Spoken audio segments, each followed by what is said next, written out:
Hello दोस्तों, कैसे हो सभी लोग स्वागत है तुम्हारा मेरे आज के न्यू ब्लॉग में। सो गाइस, इकडे आज मी काय केलं माहिती आहे का, कामावरून सुटलो आणि आम्ही गेलो छोले भटुरे खायला. एक नंबर छोले भटुरे भाई, पोट डायरेक्ट जाम झालाय. आणि आता मी चाललोय घरी, नाही जातो आज चाललोय मावशीला दादाकडे, कारण की पहिले महाराजाच्या आहे. हां पहिले महाराजाच्या आहे. पहिले काय महाराजाच्या आहे. हां, तर चाललो आम्ही आता महाराजा चाय प्यायला. सो तिथून आम्ही डायरेक्ट जाऊ स्टेशनला. आम्हाला स्टेशनला सोडावं लागेल. हा इथून 8 डोंबिवलीत राहतो, मला जरा लांब लागतो. पण आज मी घरी नाही चाललो, आज चाललो मावशीकडं, कारण की एकदम छोटंसं काम आहे मला करायचे. आणि मग उद्या जाऊ आपण परत घरी. तो ब्लॉग पूर्ण बघा, शॉर्टपर्यंत बघा. ट्रेनमध्ये इथं बसलो आहे. एक गोष्ट सांगतो तुम्हाला मी, आता ट्रेन तुम्ही बघून घ्या. आजची ट्रेन खाली आहे. आणि भाई जेव्हा सकाळी येतो ना ट्रेनला, तेव्हा लिटरली उभं राहायला पण जागा नसते. डायरेक्ट असा चेंद्रा मेंद्रा होतो भाई. कोण कुठून ढकलतोय, कोण काय मारतोय, असं डोकं डोकं फिरून जातो. मी विचार करतो कधी कधी की भाई जे मोठी माणसं आहेत तरच कशी काय कामाला लावू शकतात, आणि कसं काय करू शकतात. एवढं भाई डोक्याची हालत होते ना. दरवाजाला 4-5 जण लटकलेले असतात, आतमध्ये 50-60 जण. एका डब्यात नाही म्हणतात 100-150 जण असतात. स्वाद घ्यायला जागा नसते, एवढी खतरनाक गर्दी असते. आता माणसं एकदम निवांत बसून चालली. पण सकाळी भाई रडायची वेळ येते, रडायची. कोण कसा पण चेंबवते, कुठून पण ही धक्का होती. आणि भाई हे मला नाही वाटत मी आयुष्यभर करू शकतो, आणि मला आयुष्यभर करायचं पण नाही. त्याच्यासाठी भाई आज आपली मेहनत चालली, आज आपण करतो. प्रत्येकाला असंच वाटतं की काय जिंदगीत जरा सुक्क पण पाहिजे. सुक्क नाही बोलू शकत, मेहनत तर पाहिजे जिंदगीत, बट अशी नको. मला एवढं म्हणजे त्या लोकांचं भाई एवढं हे वाटतं ना की कसे काय कामाला जाऊ शकतात दररोज. आणि काय भाई जास्त एजवाले पण असतात, 50-60 एजवाले, कसे काय करतात एवढे वर्ष.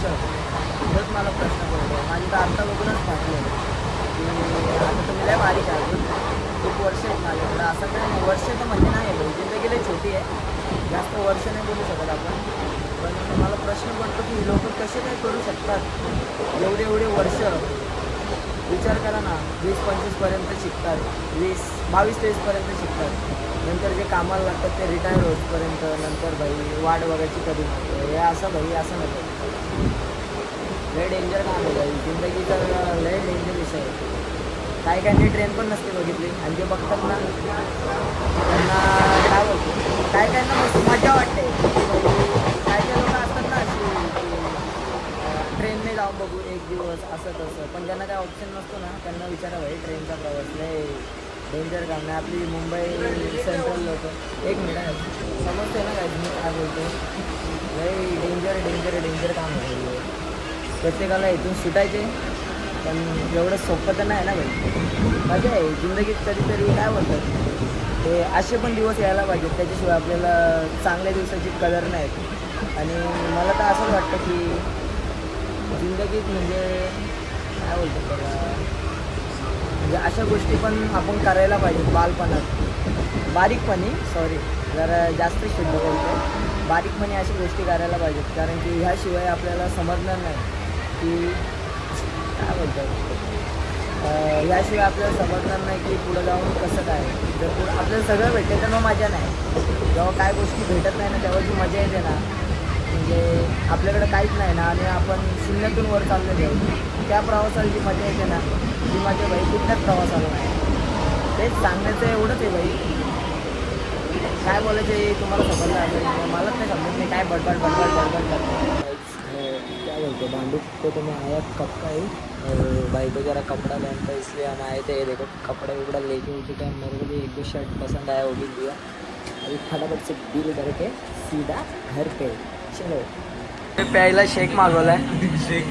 शेक हे बघा, हा शेक बघा. आणि या बाईला या शेकची नाही काय पडलेली म्हणतो, बॉटल भारी आहे, घरी होईल म्हणतो. अरे काय आहे कोणाला गरीबी हमने देखी. शोभतं का. अरे साल्टी गेली तरी चालेल भाई, इंडी रुतबा नाही कमी झाला पाहिजे. आज शेक प्यायचा. अरे पण मी स्टारबक्सची तर कॉफी नाही बोलत. हो, आज शेक प्यायचा, उद्या 10 वाला चहा. साल्टी गेली चालेल, रुतबा नाही कमी झाला पाहिजे. Just a Shriman legend say okay. हो नो ब्रो, मी रेकॉर्ड केलाय. 2 सेकंदात ही बॉटल, 2 नाही 5 सेकंदात भाईने बॉटल संपवले. नाद करती का यावत लागते हॉटेल शॉर्मा हॉटेल